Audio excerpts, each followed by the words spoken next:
আসসালামু আলাইকুম বন্ধুরা, কথায় আছে আল্লাহর মায়ের দুনিয়ার বাইরে।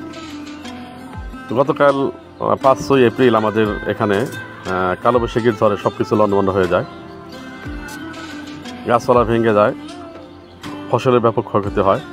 তার ভিতরে এখন আসলে মাঠের বেশিরভাগ ফসলের ভিতরে কিন্তু রয়েছে ভুট্টা।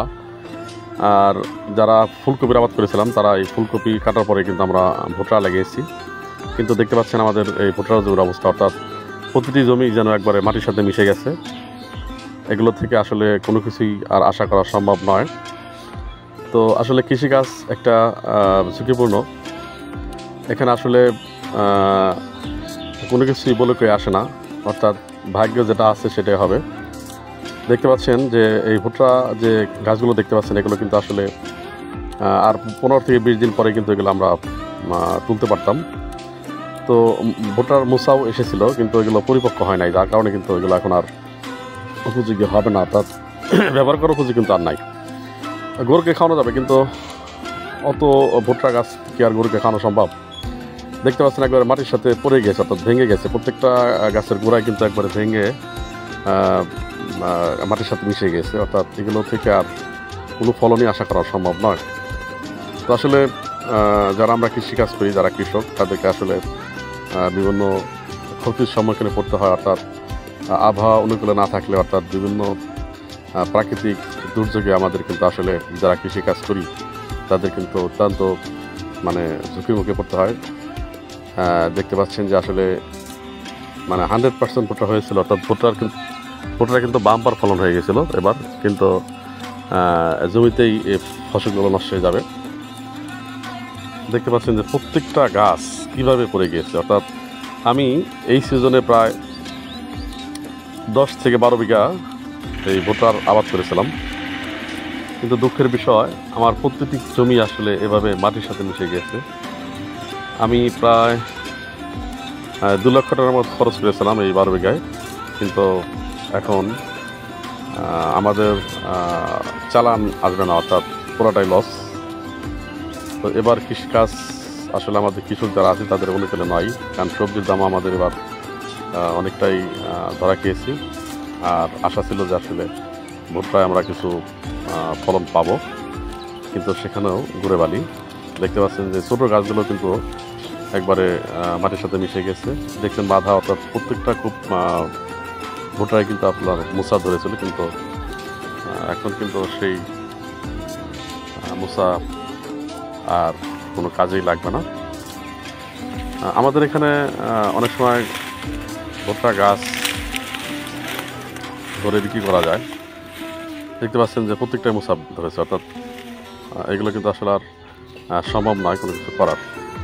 তো এক সময় ছিল আমাদের এখানে আসলে ভুট্টা গাছ কাঁচা বিক্রি করা যেত, এবং এগুলো মেশিনের সাহায্যে ভাঙিয়ে, অর্থাৎ সাইলেন্স করে, এগুলো যাদের গরুর ফার্ম রয়েছে বিভিন্ন এলাকায়, বাংলাদেশের বিভিন্ন জায়গায় কিন্তু এগুলো প্যাকেটিং করে বিক্রি করা হতো।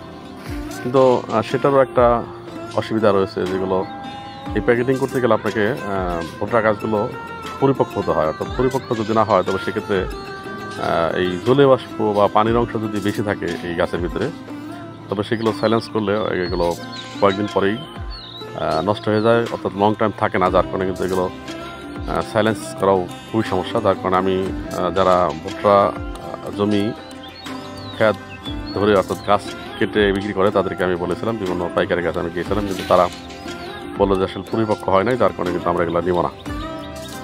তো দেখতে পাচ্ছেন কীভাবে ভেঙে মুছড়ে ভুট্টা গাছগুলো নষ্ট হয়ে গেছে, তার ভিডিও চিত্র আপনারা দেখতে পাচ্ছেন।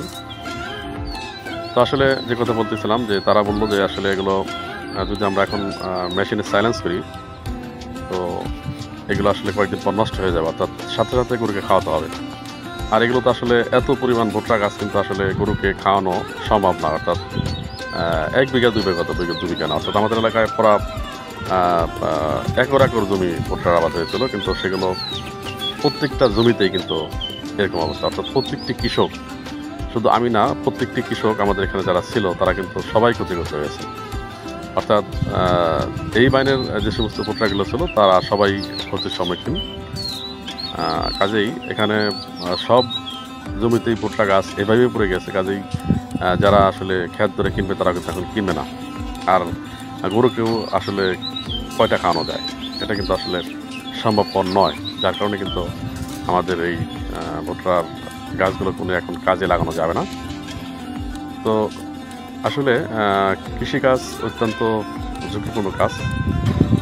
এখানে আমার প্রতিটি ভুট্টা জমিতে, অর্থাৎ প্রতিটি ডিসিমেল যদি হিসাব করি, প্রতিটি শতাংশ যদি হিসাব করি, প্রতিটি শতাংশে আমার 200 থেকে 250 টাকা করে খরচ হয়েছে, এবং এতে আমার খরচের পরিমাণ দাঁড়িয়েছে প্রায় 2 লক্ষ টাকা। কিন্তু এখন যে পর্যায়ে তাতে কিন্তু আসলে কোনো কিছুই আশা করা সম্ভব নয়। এই জমিটি পেকে ছিল, যার কারণে এই জমিটি কিছু ভুট্টা আসবে। এই যে হলুদ হলুদ যেগুলো দেখতে পাচ্ছেন, ঝড়ে এমন হয়ে গেছে যে আমাদের আম গাছ, পাশের একটা আম গাছ কিন্তু একটা লন্ডন হয়ে গেছে। দেখতে পাচ্ছেন যে আম গাছের চেহারাটা, বিশাল একটা আম গাছ, প্রচুর আম ধরেছিল, কিন্তু সেটা সহই এই আম গাছটা কিন্তু ভেঙে একবারে দুমড়ে মুচড়ে আমাদের অল্পর জন্য রক্ষা, যে আমাদের ঘরে পড়ে নাই। ঘরে পড়লে কিন্তু ঘরটা ভেঙে যেত, আলহামদুলিল্লাহ। তো সেক্ষেত্রে যে আসলে আল্লাহ একটা রক্ষা করছেন। তো সব মিলেই হচ্ছে মানে ভাগ্য, কারণ আল্লাহ তাআলা যে মানুষের জন্য যা করে ভালোর জন্য করে, আলহামদুলিল্লাহ। অর্থাৎ আল্লাহ এই ক্ষতির মধ্যেও কিন্তু লাভ দিতে পারে, কারণ আল্লাহ মানুষের ভালো চায়, আর আল্লাহ মানুষের ভালোর জন্য সব কিছু করে। আর এই ঝড়ের কারণে কিন্তু আমাদের বিভিন্ন ওয়াইফাই লাইন বা ডিশ লাইন এগুলো কিন্তু ছিঁড়ে গেছে। আমাদের পাশে যে বিদ্যুৎ লাইন ছিল, আমরা প্রায় 24 ঘন্টা বিদ্যুৎ দিয়েছিলাম, এবং আমরা এখনও আমাদের ডিশ লাইন নাই, অর্থাৎ ডিশ এবং ওয়াইফাই লাইন ছিঁড়ে গেছে। আপনারা দেখতে পাচ্ছেন যারা ওয়াইফাইয়ের বা ডিশের কাজ যারা করতেছে, অর্থাৎ স্যাটেলাইট চ্যানেলের যে কাজগুলো করতেছে, তারা কিন্তু কেবলগুলো জোড়া লাগানোর চেষ্টা করতেছে। পাশে একটি ভিডিও দেখতে পাচ্ছেন আপনারা। তো আসলে সব মিলিয়েই ব্যাপক ক্ষয়ক্ষতি আছে ধরে। তো দেখতে পাচ্ছেন আমাদের এই লাইনটা মনে হয় চালু করবে। তো ধন্যবাদ ভিডিওটি দেখার জন্য। আপনারা ভালো থাকবেন। আসসালামু আলাইকুম।